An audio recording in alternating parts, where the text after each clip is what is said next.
Project 2025 is a nearly 1,000-page document published by the Heritage Foundation during the 2024 election cycle as a roadmap for reshaping the federal government and consolidating power in the executive branch. In his book, Project 2025, How Project 2025 is Reshaping America, David Graham delves into the details of the document, offering insight into what he calls the intellectual blueprint for the Trump administration. In this week's episode of C-SPAN's Afterwards podcast, David Graham talks with George Washington University professor Matthew Dallek about his new book. So David Graham, it's great to be with you to be discussing your new book, Project 2025. And I want to kick it off by talking about think tank reports. So, think tanks produce reports all the time. And I'm wondering, when did you first hear about Project 2025? And what about it piqued your interest and made you think that maybe this is a report worth writing about? It won't just stay on the shelf, it actually will matter. I'd say when I first heard about it, I very much had the attitude that it was another one of these reports. And you get these from left and right every 4 years. And usually there are, some of them are interesting. There are passages that are worthwhile, but they're just wish lists. And, I think I first heard about Project 2025 sometime in 2023, and that was my reaction. And then it became more of a story during the summer of 2024. Democrats were able to make it into a big campaign talking point for a few days. And that surprised me because that's not usually what happens with these reports. But even then, I think I didn't grasp how interesting and rich it was really until after the election, when I sat down to read the whole thing and grasped that it was a more systematic and careful and all-encompassing attempt at this than a lot of other think tank reports are. That's really interesting. Yeah, so you didn't even really pick up on how central it would be until after Trump had won. Picking up on the comment you just made, there's a line that you quote from Russell Vought, who writes in Project 2025 that, quote, we are in the late stages of a complete Marxist takeover of the country. And reading that, it reminded me a little bit of, something you would hear from the New Left in the 1960s, at least in terms of the it's sort of this sweeping kind of grandiose statement. What do you think that the author's motivation is in writing? How would you describe their view of the United States, at least as of 2023? I think there are a few things coming together. There are a lot of ideas in here and views that have been associated with the American right for a very long time. But there's also a few other things. There's this backlash against what they feel like is the disappearance of the country they love. And that, that comes through in wokeness, which they don't define, but they talk about a lot. They're very concerned about those sorts of things. They're concerned about the rise of the left. They're concerned about more young voters saying that they would support socialism. And I also think that they relate very much to Donald Trump's kind of sense of persecution. Whatever the differences with him before, the idea that he was being persecuted by a deep state resonated with them. And a lot of them come from an evangelical milieu where there's always a sense of persecution. There's an association with the early Christian church. And so those things tie together really nicely. And then finally, many of the authors were in the first Trump administration. They felt like that administration didn't get done nearly as much as it should have. And they wanted to make sure they were ready for that. And then they lived through the Biden years and they thought that all of these things would be being taken away. So there's this really apocalyptic sense through much of the report. I also think you can trace that a little bit back to the 2016 election. Michael Anton, then writing pseudonymously, wrote this famous article in the Claremont Review of Books calling it the Flight 93 election, likening it to the plane that was crashed by passengers on 9/11 and saying, you have to charge the cockpit and you might die, but if you don't charge the cockpit, you're going to die. He then goes on to be one of the contributors to Project 2025. So you can see that mindset sort of running into here as well. Yeah, and just to kind of go a little further, Trump was obviously in office from 2017 through 2021, had 4 years. Who did the authors of this project think stopped them? I mean, as you said, many of the authors served in the administration. Was it Democrats? Was it the culture, federal bureaucrats, all of the above? What what did they walk away from specifically from those 4 years in power, so feeling so disempowered? Yeah. Well, I think that, they have a lot of anger toward the culture, and they think it's something that needs to be managed. But they also think that Trump can fix that. And they felt like the reason he didn't do more in his first term was, I think, two big things. One was bureaucrats. And we've heard a lot about this sort of animosity among Trump and his allies toward bureaucrats. Trump talks about the deep state, of course. And we've seen Elon Musk and Doge going after bureaucrats, laying many of them off. And I think that's a fairly straightforward thing. There's obviously been a long running critique of bureaucrats from the right. There's survey data that shows that they tend to be Democratic voters. And their critique in Project 2025 is a little bit split. Part of it is they think that these people are sometimes Democrats who are trying to sabotage a Republican administration. But they also think that they're basically lazy. They're there to pick up a paycheck. And when somebody comes in and wants to do something differently, they don't want to do that. And so they slow walk it, even if not through ideology, just through sort of inertia.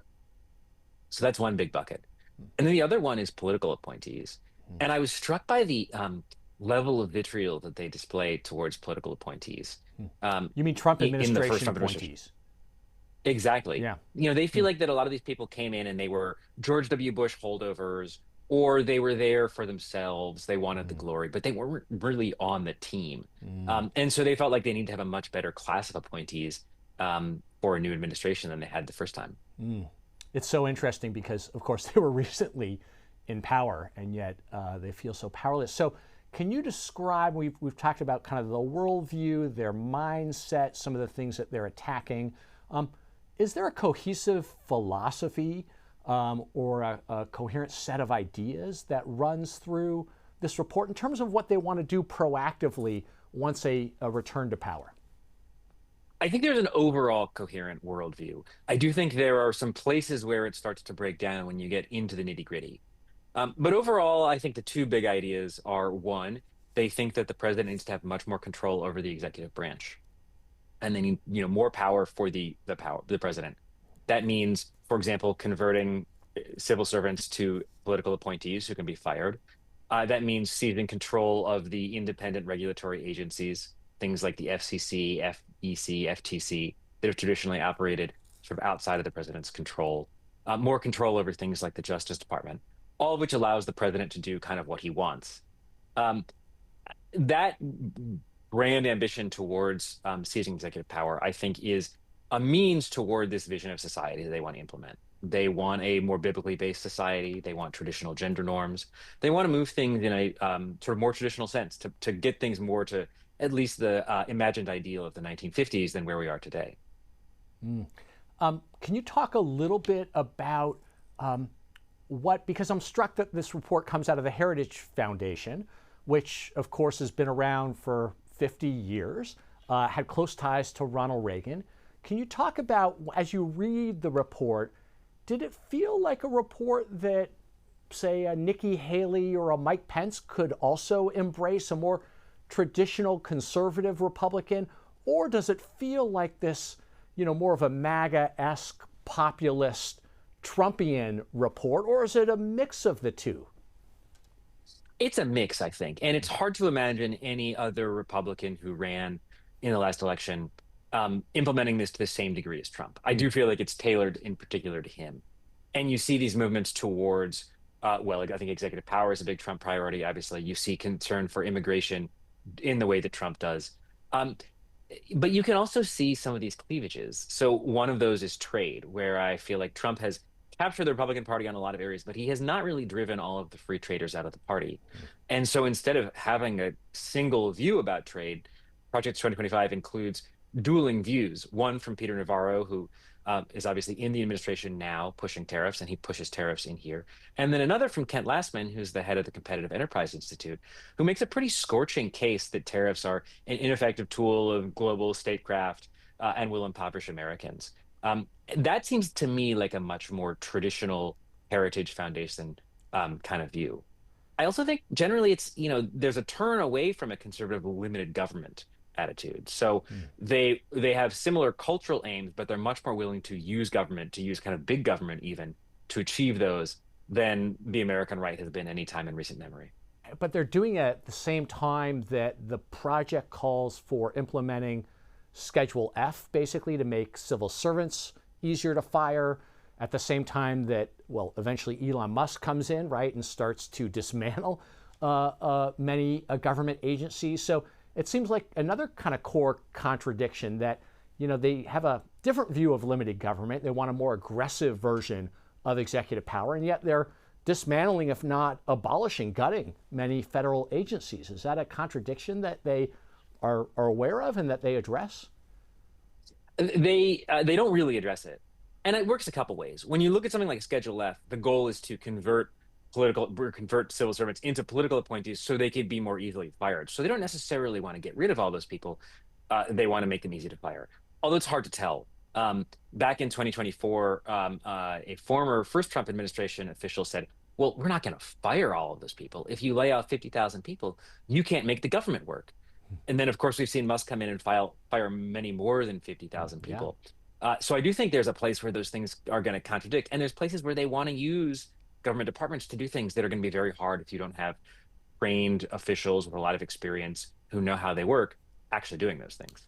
Yeah, and let me ask you just to follow up on this idea of executive power, because conservatives for so long viewed the federal government as the problem, as Reagan said. And Trump has called it the deep state, the enemy. And yet it sounds like in this project, based on your reporting and certainly Trump's behavior, his actions, his vision, is that the president is all powerful and above really the other two branches. Article 2 gives Trump the ability to do whatever he wants, to control independent federal agencies, to get rid of the inspectors general. Are there concerns within the project that, hey, we might be going too far here in kind of creating this all-powerful state? And as a corollary, that what happens like if a Democrat comes back to power? You created this monster in a sense, and maybe a liberal could use it to go after conservatives 4, 5, 6 years from now. I think on a philosophical level, they would say, well, that's appropriate. The president should control the executive branch. And you're exactly right. It goes to the Constitution. They look at things like independent regulatory agencies or inspectors general, and they see them as a sort of constitutional abomination. They think that this just isn't right. Congress has yielded this power or has tried to set up these outposts inside the executive branch, and it shouldn't work that way. And I think there's an interesting contradiction there too, because they write that Congress has been really dysfunctional. They refer to them as preening cowards.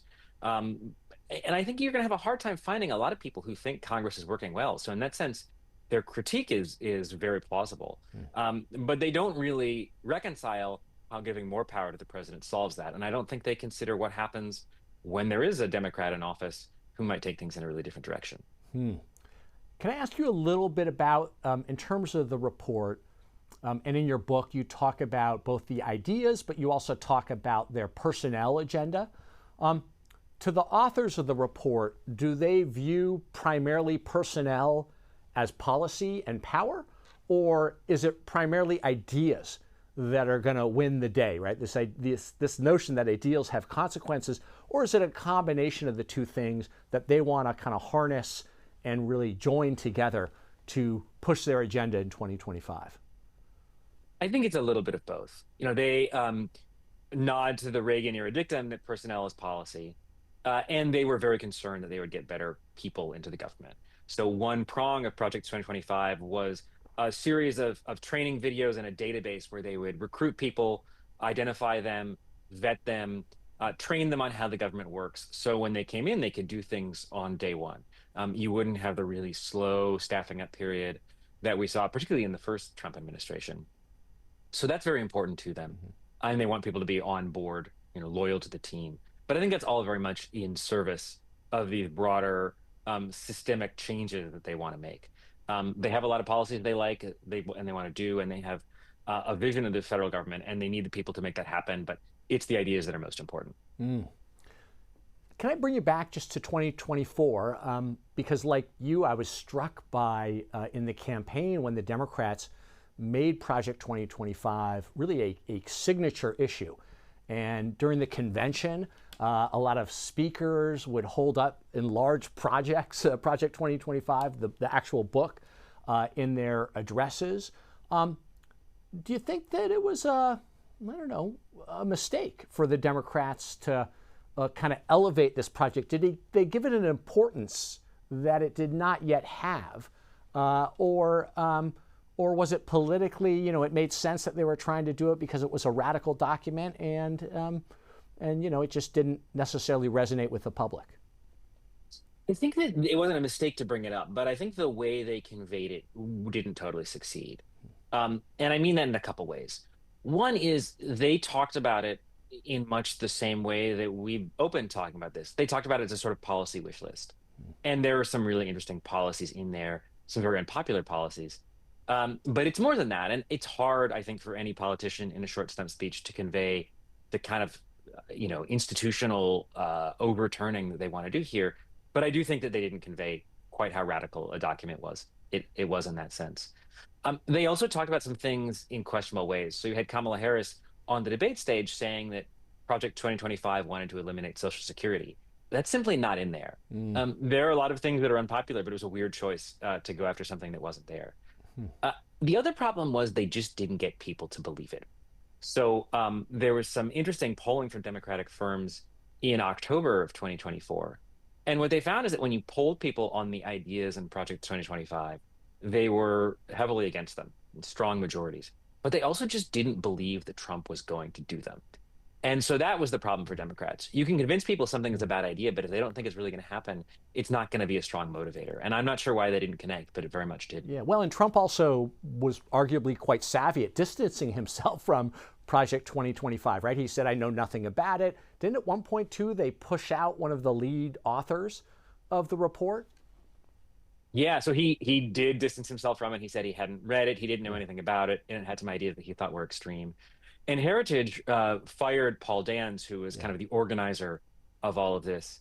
At that point, it was a sacrifice they could make because the work was basically done.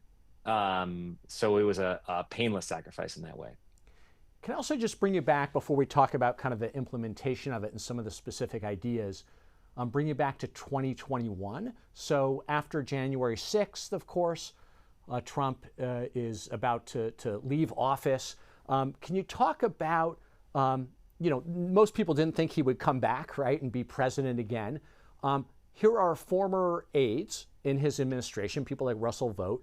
Did they believe, were they still loyal to Trump? Were they still attached to him? How much of this was their planning, kind of as soon as Trump left the Oval Office in January 2021, that, did they see into the future in a sense that Trump, hey, he may come back, he may be resurrected, we need to be ready to go on day one with our ideas? What was the mood like among the Trumpian right? And kind of, because it's striking that this report would be done, written after 2021 and after all the kind of criminal indictments and even the felony convictions of Trump. Yeah, I think other than Donald Trump, these were maybe the only people who believed that Donald Trump could come back. And in some cases, they had only reached the White House late. So Russell Vought had ascended to be the director of the Office of Management and Budget just in the last year of Trump's term. Paul Dans had reached the White House after sort of trying to kick his way into the administration, finally reached it in the last year. And so they had a lot of things that they wanted to get done that they hadn't been able to do. When they wrote Project 2025, they said, this is a blueprint for the next Republican president. And when they started work on it, the primary seemed relatively open, and Trump seemed like maybe a long shot for it. So in theory, these things could have applied to any Republican. But I think they had Trump very much in mind. And so many of these people were Trump loyalists. They felt like he had been sabotaged by bureaucrats and bad political appointees. And they felt that the election had been stolen from him, or at least they were willing to say that publicly, and to stick with that election denialism. So they had sort of really entered into this zone. It's an interesting thought experiment to wonder what would happen if another candidate had won. I think somebody like Ron DeSantis, given the platform he used in 2024, you could imagine him working with Project 2025 pretty well. Some of the other candidates, it's a little bit harder to tell.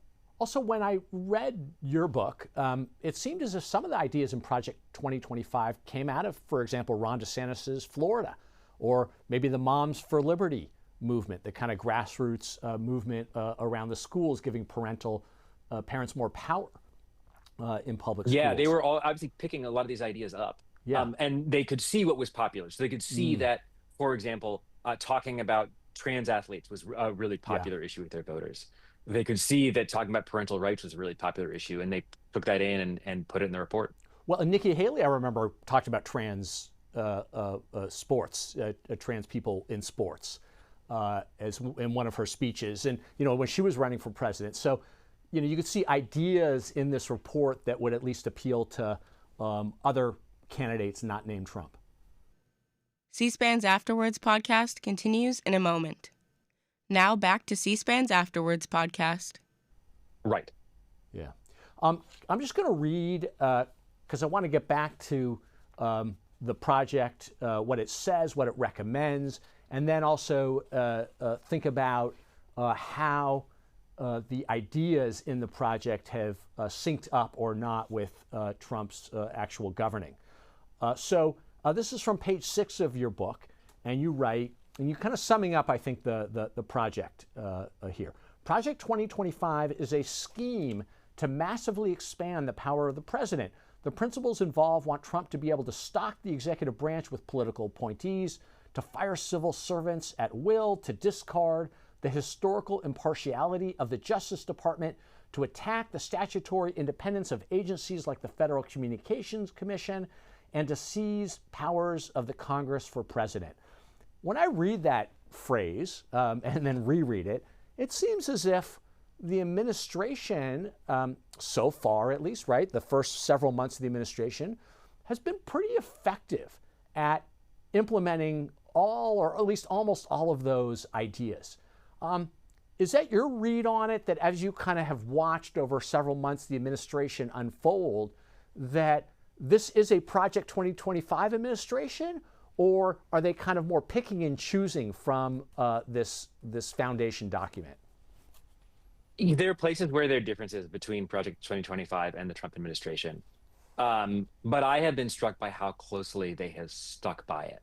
I'm not sure if that's an admission against interest or not, given this book, but I did not expect it to be quite so close. They've proceeded along all of those things. We see the attacks on the bureaucracy.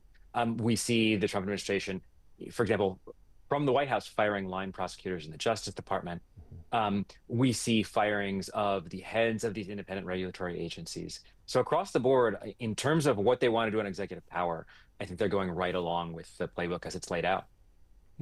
And do you think that there is an authoritarian streak in the project and in as it's been rolled out too in the Trump administration? I think so. I mean, they want all of this power concentrated in the executive branch. They do want to take things away from Congress. They want to roll through laws that Congress has passed on the premise that these independent agencies are unconstitutional at base.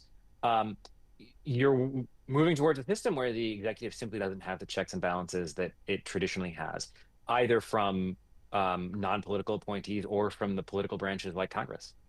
And do you think that the fact that Project 2025 existed has made the Trump administration more effective, that it was more ready to go with all those, the record-setting number of executive orders that we've seen, with the actual individuals who are staffing the administration that has Project 2025 identified as potential staffers, individuals like Russell Vought in charge of the Office of Management and Budget.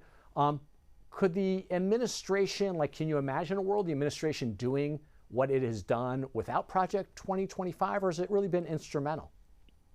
I think it's been instrumental.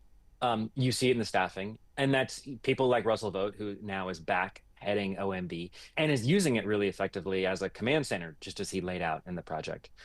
You see them confirming political appointees faster than they did the first time around.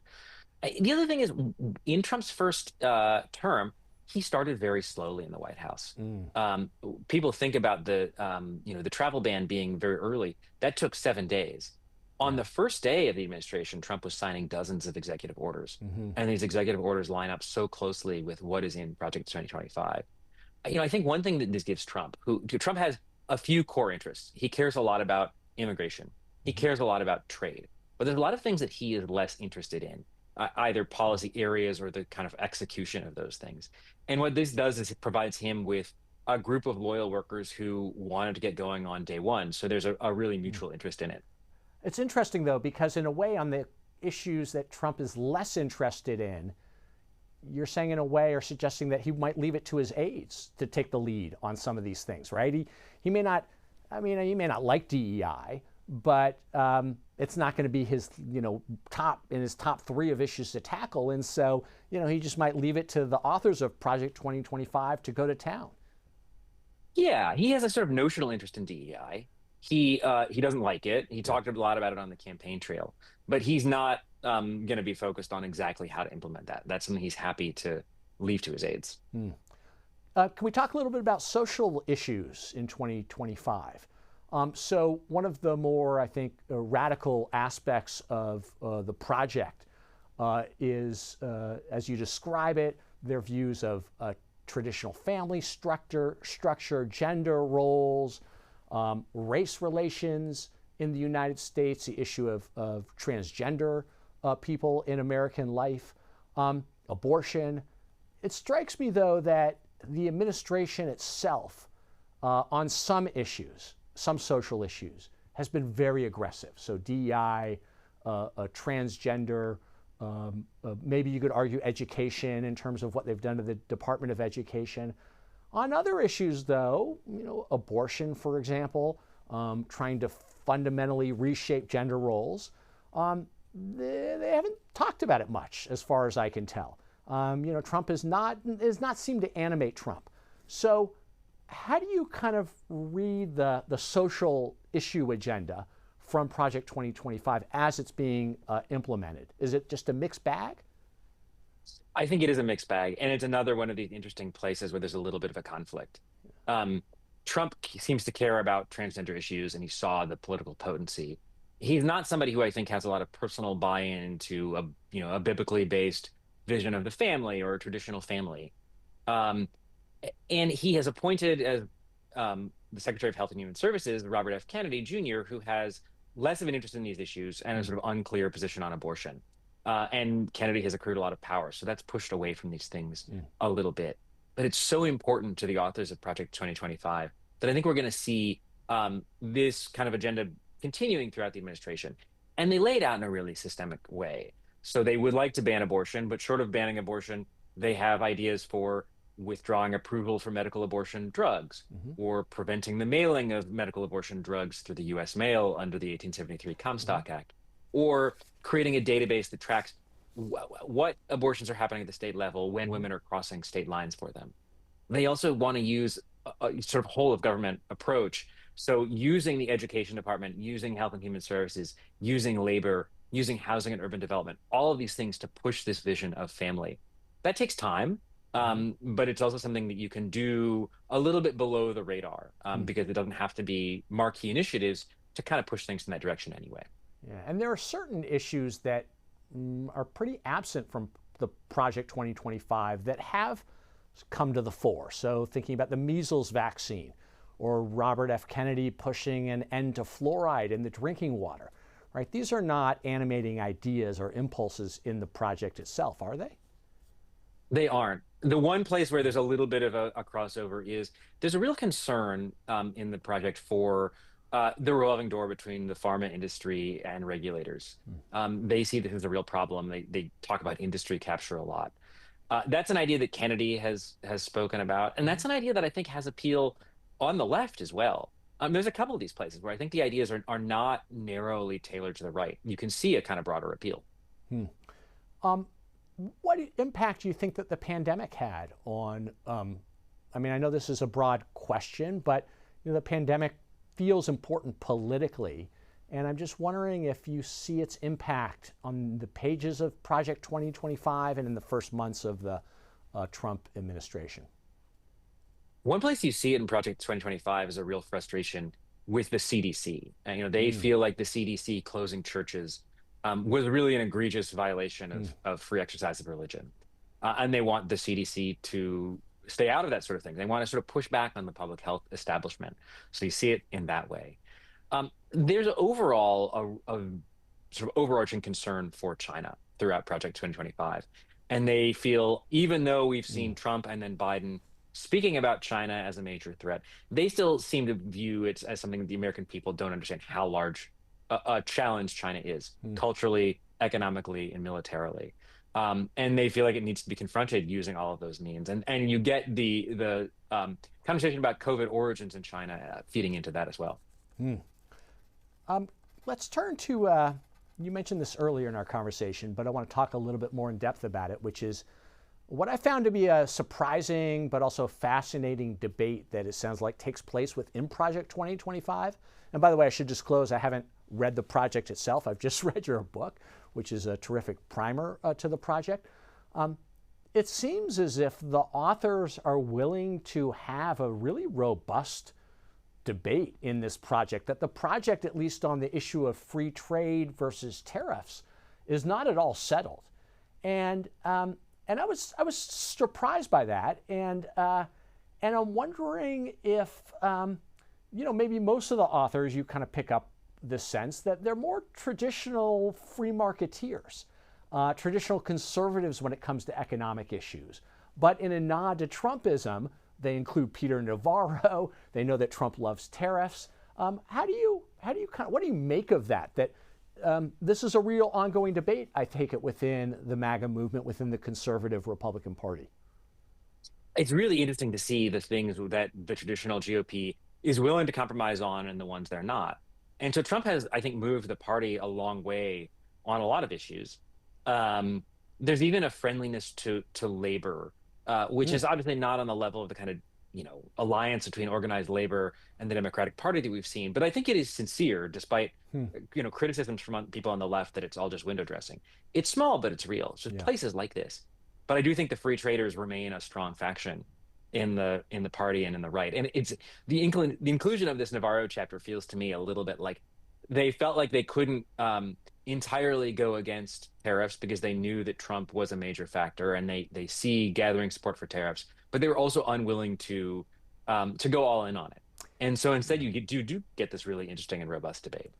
And do the authors, the pro-free market, anti-tariff authors, do they predict the chaos, the uncertainty, that the economic kind of effects that we have seen so far, at least in the first few months of the Trump administration, from the tariffs that he has imposed? I mean, are they sort of prognosticating what is to come? Are they prescient? They are. They say tariffs, even in the first Trump and Biden administrations, cost the average American thousands of dollars a year. Global trade has mostly made Americans more prosperous. It has brought the United States allies. They say, trade deficits are not, in fact, a problem. And they explain why they believe that trade deficits are a problem. And they say that, pursuing this will shrink U.S. GDP. And all of these things have pretty much directly come to pass. What do the authors have to say about the two wars, right? The war in Gaza and also the war between Ukraine and Russia, which seem to be two issues that, for various reasons, weighed down Biden's administration. Trump certainly ran on those issues, not as much as, let's say, inflation and the cost of living and immigration, but they were really part of the conversation in the campaign.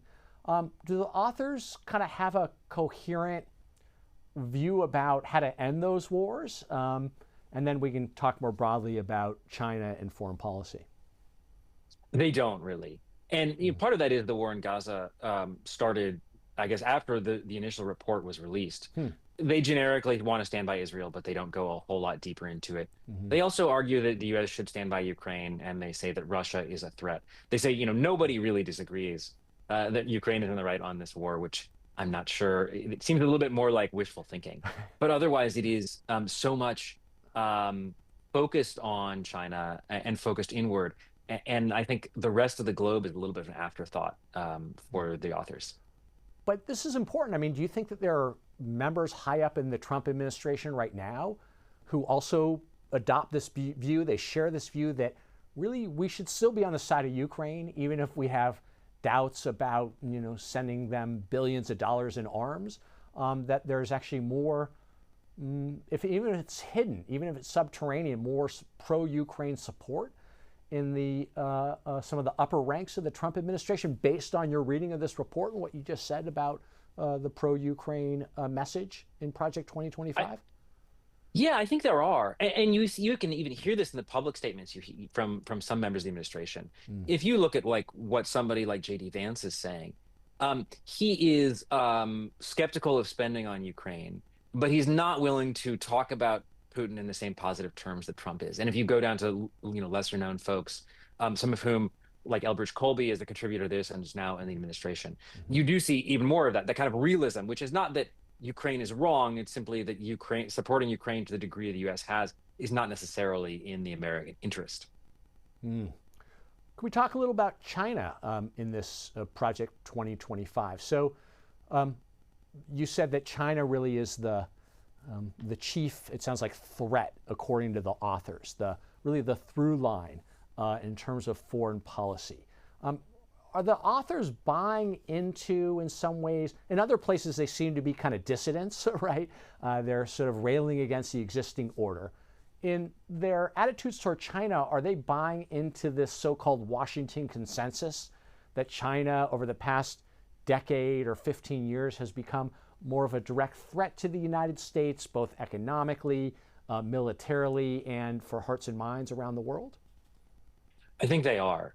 And it's another place where they don't seem out of line with other parts of the Republican Party, nor with the Democratic Party, although they may be more confrontational. They anticipate a world of bipolar great power concentration or competition rather with China. They're concerned about Chinese military growth. They're concerned about Chinese soft power being projected throughout the world through things like the Belt and Road Initiative. They're concerned about Chinese economic might, and they think China is using trade measures to put thumbs on the scale. And they see all of this as a threat. And they also see it as a threat culturally. They're very concerned about the communist worldview, which they see as antithetical to American freedom and something that needs to be confronted. What about the authors? They may not address this directly, but do you get the impression that they do not necessarily want to abolish the U.S.-led international order? They don't want to upend NATO. Are they disparaging the United Nations?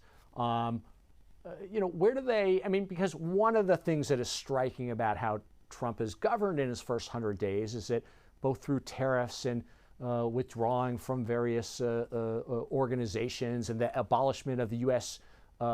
Agency for International Development, is that he is really trying to upend that order. But the authors, I don't know, are they kind of with him on that, do you think? Or are they pushing back and want to maintain that post-World War II devotion to allies and the U.S. leading to push its interests and its ideas and its values into the rest of the world? It's a little bit of a spectrum. They are not as far as Trump, but they are more towards that view than some of their predecessors. So they, in the case of USAID, for example, they didn't want to shutter it entirely, but they felt like it has become too devoted to sort of squishy humanitarian causes and is no longer the tool of American foreign policy that it once was. So they wanted to reorient it to be, pushing American policy around the globe. They want, like Trump in his first term, they want NATO allies to contribute more to defense, but they wouldn't abandon the alliance. And because they want to confront China, they're very concerned for ensuring that the U.S. has lots of allies who can be who can have our back in a confrontation with China. And instead, I think you've seen Trump doing things that endanger the capability to do that. It's interesting, though, because what you're suggesting is that the authors, even though they would never admit this, they may not be thrilled with every decision that Trump has made, not just on tariffs, but maybe on infuriating allies like Canada. Is that, do you think, a fair kind of depiction of what the authors might be thinking based on what you read in the report, in the project? I do think that's right. And you can see places where Trump is endangering their agenda. One example is nuclear arsenal. They think the US should build up the nuclear arsenal, but you have Elon Musk laying off nuclear scientists. It's very hard to maintain an arsenal and grow it if you don't have the expertise. C-SPAN's Afterwards podcast continues in a moment. Now back to C-SPAN's Afterwards podcast. Yeah, if you're dismantling much of the federal government, right, you can't do a lot of the things that they want to do. Can we talk a little about immigration, which is obviously Trump's signature issue over the past decade? Do you, in reading Project 2025, do you see the seeds of the actual policy that is being implemented? In other words, is the Trump administration actively pursuing what was recommended in Project 2025, including, for example, deporting undocumented immigrants without due process, maybe sending them to El Salvador, to this jail for terrorists, the family separations that I think we're beginning to see within the Trump administration? Does the report anticipate all of these things? How much does it align with what Trump has actually been doing in his first few months in office? I think it anticipates the first few months much more conceptually than directly. Okay. So their concern is to close the U.S. borders, and they want to stop not only illegal immigration, but also they want to reduce legal immigration substantially. So they talk about wanting to reduce the number of visas available and the kinds of visas available. They want more screening for student visas. And you've seen instead of simply reducing student visas in a prospective way, of course, we've seen the Trump administration withdrawing student visas for people who are already in the U.S. So there's a connection there. The idea of rounding up a lot of immigrants and detaining them is something that you see, but you don't see the idea of shipping them to El Salvador. So I think they've already gone a step beyond, but they're working in the same kind of ideological framework. Interesting. In terms of your subtitle of the book is How Project 2025 is Reshaping America. It sounds like you're arguing in part that the project, even though there are discrepancies between how the administration is governing and what they recommended, that the project is having a pretty dramatic impact on the United States, reshaping America. Is that right? And then if so, can you maybe talk about, 2 or 3 specific areas that we haven't touched on where it's really, it's affecting people's lives in 2025? Yeah, I do think that's right. And we're used to talking about policy differences. Even when you have a swing between parties, there are obviously things that get changed. A Democratic EPA is going to pursue different regulations than a Republican EPA. But the changes that they're making, I think, are just much broader. By closing or attempting to close whole departments of the government, closing agencies, laying off tens or hundreds of thousands of workers, what you're going to get is a federal government that is transformed. So that the next president is going to inherit a very different structure than what Trump did on January 20th, 2025. And so I think those impacts are going to be much more permanent. Even though they're being enacted often through executive orders, because there's no opposition, we're going to see a permanent thing. You can't put back these hirings. You can't put back these departments once they're gone. I think this does affect Americans in a variety of ways. If you look at something like the education department already, it has not been closed, but you see the use of Title IX to change the way laws are enforced. You see attempts to reduce health care. So they want to, cut Medicaid. They want to cut veterans' health care. Those things are already happening. So it is both a broad systemic government question, but also I think it does impact, people's lives and what's going on in their classrooms, what's going on in their doctor's examination rooms, really the sweep of ordinary life. Does Project 2025 also anticipate some of the more, I would argue, radical actions that we have seen in terms of Trump signing executive orders targeting particular law firms, withholding money, billions of dollars or millions of dollars from universities, cutting vast amounts of research, federal dollars going toward research for medical purposes and scientific research. Is a project sort of anticipate all of these things and kind of really using government as a weapon to directly attack Trump's enemies? How explicit is Project 2025 on that score? I think some of these are a little bit outside of the scope and some are more within. So, the project wants to give Trump more control over things like the Justice Department, more control over things like the FCC, where he's been using these to go after enemies. And they anticipate that kind of retributive power. They talk a little bit about the problem of university research overhead, but there's nothing on the scale of what we've seen. They don't talk about punishing law firms in the same way.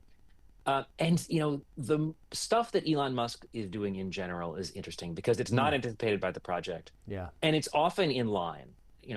They want to reduce the federal bureaucracy. He wants to reduce the federal bureaucracy. He has, according to many reports, been working very closely with Russell Vought. But there are places where, the assault on research and the assault on universities simply is not laid out here. So it seems to be either coming from other factions in the Trump administration or coming from Trump himself. Yeah. And even though the authors have this expansive view of executive power, do you get the sense that they are skeptical at times that unless you go to Congress, some of these changes will not be permanent? Yeah, they're much more institutionalist, I would say, than Trump or Musk is. Interesting. Yeah. A lot of them worked in government for a very long time, and so they want to change government, but they're used to its tools and methods, and so they want to follow those. Oh, interesting. When the Center for American Progress was established, which I think was around 2004 or the early 2000s, it seemed as if they were very consciously copying or mimicking the Heritage Foundation and other groups, other think tanks on the conservative wing of the spectrum. Is there a similar progressive effort, a progressive era Project 2029 at work? I mean, do progressives, is your sense that progressives see Project 2025 as effective and they need to imitate it, right, as the sincerest form of flattery? I think there are voices on the left that do see it that way and understand that the kind of systemic approach is what's needed. I think the Democratic Party as a whole has been slow to pick up on that. So I have been maybe less surprised than some people have by things the administration has done because I spent so much time reading this 900-page document and trying to boil it down. But it seems like Democratic leaders are constantly being surprised by it. And they're also spending a lot of time litigating the last election, which makes it hard for them to be thinking systematically about the next one. You mean litigating in terms of what went wrong, why they lost? Right, exactly. There's still such a battle over or why, whether Joe Biden should have left and why Kamala Harris lost. It's hard to look forward that way. Interesting. At a few places in your book, and I think the authors own up to this as well, you refer to Project 2025 as radical, right? I'm wondering what you think about this notion that the project is radical. Given that Trump and many of the authors of Project 2025 are now many of the most powerful people in the United States. Many of these policies are being implemented. Are they becoming just mainstream in a way that is sort of, unthinkable even in Trump's first term in office? What do you make of this idea that these policies, these ideas are a radical approach, a really revolutionary approach to government, especially given that now they seem to be, if not extremely popular in the United States, accepted by, let's say 40% of Trump's support, of the country who support Trump? I think they certainly hope to become the new mainstream. And they are, they're looking to overturn a lot of the way the government works. So they're reaching back to the 1880s to change the civil service. They're reaching back to the 1930s to unwind some New Deal changes, or for that matter, they want to overturn the 1935 Supreme Court decision that establishes independent agencies. They're reaching back to the Great Society as something they would like to restrict. So these are major changes. As to how accepted they are, I think it's an interesting and open question, and whether they can kind of get widespread buy-in. I think the vision, for example, they argue that liberty is not the liberty to do as we want, but as we ought. I'm not sure that's a vision that even all Trump supporters would back. And as they are able to implement these things more, I'm curious to see what kind of pushback they'll get. I think they anticipated that there would be pushback. They say, we have to get as much done as we can in the first 100 days. We have to get as much done as we can in the first 2 years before the midterms, and then in the first 4 years. So I think their goal is to change the baseline for government, even in the expectation that there will be some sort of backlash. Yeah, but are you also, is your sense that the authors think that much of what they're proposing will be unpopular?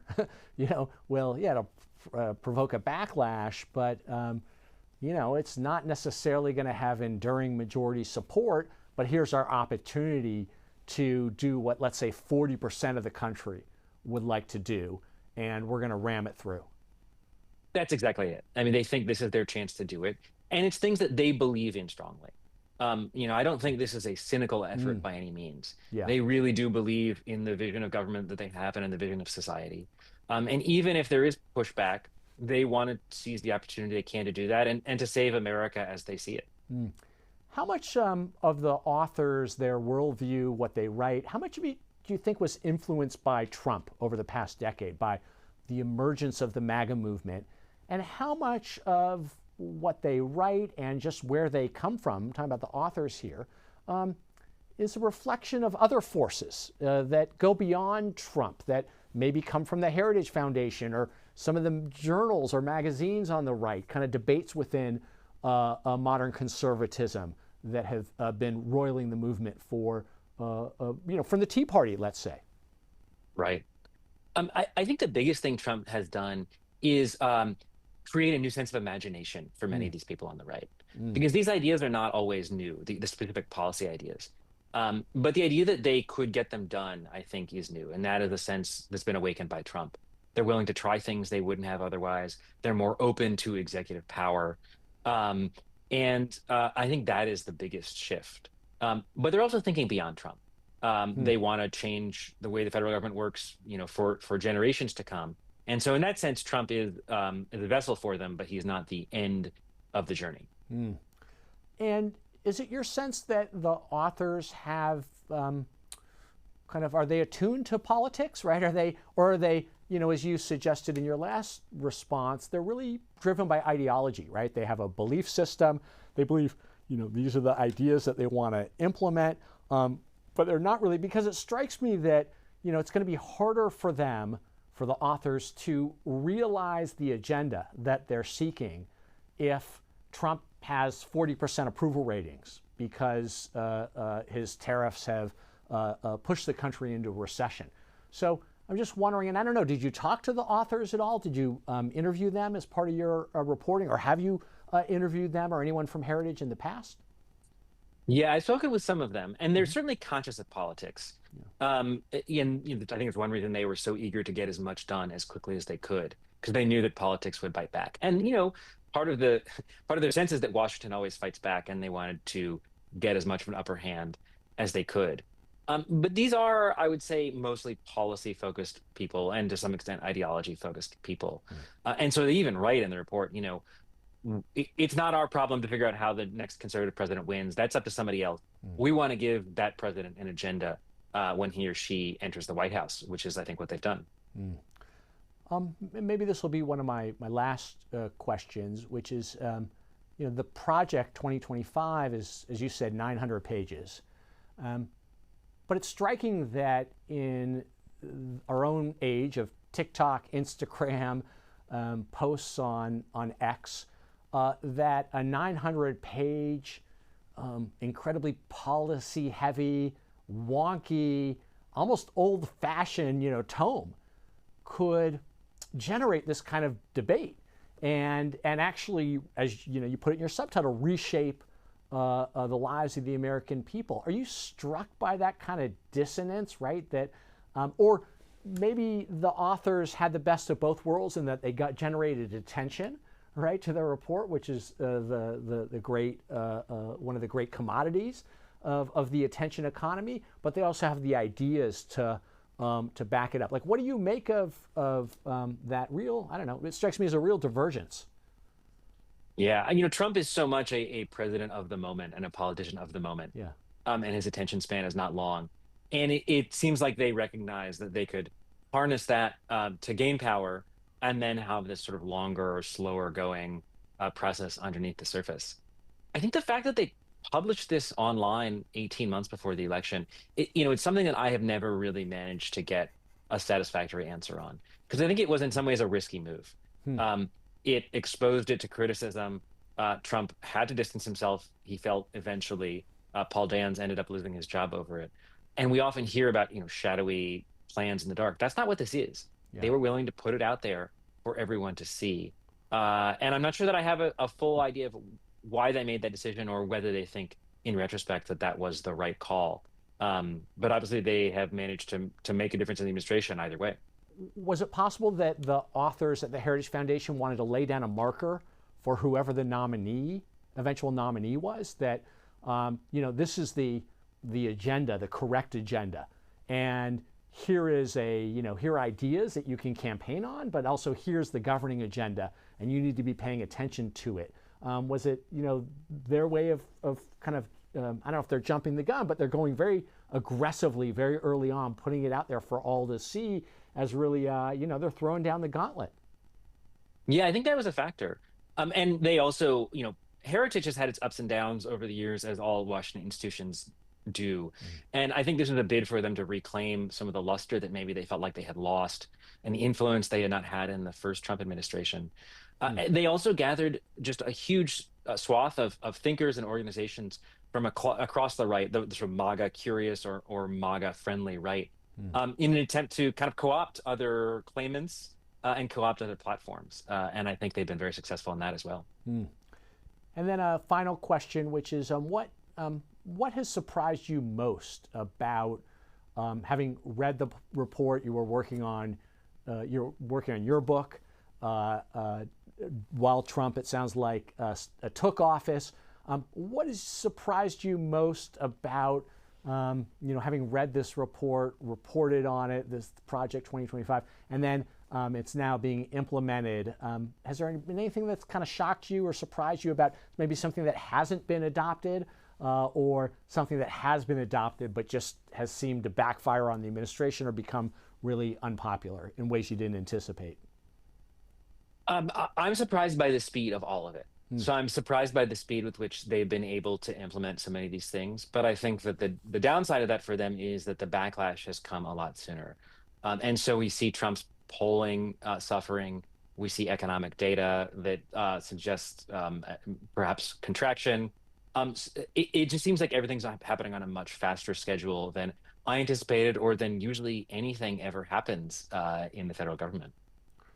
Well, it was great talking with you about Project 2025, and your new book. So thank you so much for chatting with me. Oh, thank you. I've enjoyed it.